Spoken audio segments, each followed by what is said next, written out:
Imaginez, la rade de Brest, il y a 20 000 ans, elle en a connu des changements. Allez, on vous explique. Immersirad est un projet pour et par les étudiants. L'objectif est de faire découvrir la rade de Brest sous un nouvel angle qui soit immersif. Le projet a débuté en 2022 avec une dizaine de scientifiques. Oui, des géologues, des paléo-environnementologues, des géographes, des physiciens, des biologistes. Et surtout des étudiants. Et oui, Maxime, surtout des étudiants. Depuis 2 ans, nous avons réussi à impliquer une vingtaine d'étudiants tout de même. C'est vrai. L'objectif est vraiment d'utiliser la réalité virtuelle pour représenter les paysages du passé de la rade de Brest, d'il y a moins 20 000 ans, avec le dernier maximum glacier, à aujourd'hui et une projection dans le futur. Oui, 4 époques emblématiques sont représentées dans le dispositif Immersirad. Riwellen Ruot est ingénieure pédagogique pour le consortium ISBLUE et elle nous explique maintenant ses missions. Alors mes missions sont avant tout pédagogiques et scientifiques. En effet, j'accompagne sur la création de contenu et la scénarisation pour le projet. Depuis le début, je forme les étudiants sur les méthodologies de travail et leur posture professionnelle pour qu'ils ou elles deviennent de vrais médiateurs ou médiatrices scientifiques. Et toi Maxime, hormis ton métier d'ingénieur pour l'université, quel est ton rôle dans ce projet ? Alors moi, je fais le lien entre les différents acteurs et partenaires du projet en dehors d'ISBLUE.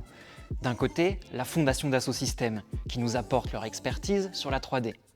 D'un autre côté, les étudiants, que j'ai accompagnés au cours des différentes étapes du projet, avec notamment la création d'une maquette en 3D de la rade. Et puis, il y a Pixfactory, qui nous accompagne pour leur expertise en création d'expériences de réalité virtuelle qui soient à la fois collaboratives et interactives. Mais voyons ce que ça donne en images.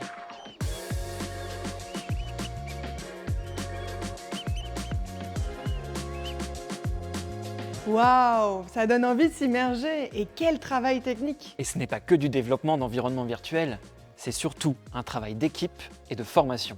Et oui Maxime, tu as tout à fait raison. À travers ce défi, nous voulions embarquer les étudiants dans un projet commun tout en développant une pédagogie active. Immersirad a débuté par un format intensif de création de projet, de type hackathon, en janvier 2023, puis un autre en juin 2023. Une junior entreprise a été associée à la démarche pour créer des éléments de décor, pas une licorne mais un cheval.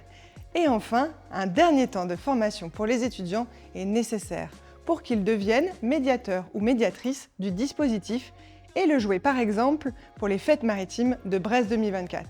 Mais écoutons-les maintenant. Pour moi, le projet en 1 ou 2 phrases, c'est de reconstruire des paléo-environnements en rade de Brest sur 20 000 ans et d'être capable de retransmettre ça à un plus large public qui peut peut-être être néophyte à propos de ce sujet. Dans notre formation, on a une vision super actuelle de la rade de Brest et le projet m'a permis de découvrir comment c'était concrètement avant.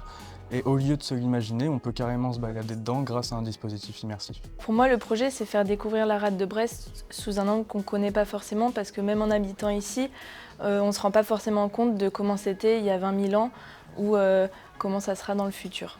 Concrètement, on travaille à faire de la recherche bibliographique, donc à documenter les différentes périodes dans lesquelles le projet s'inscrit.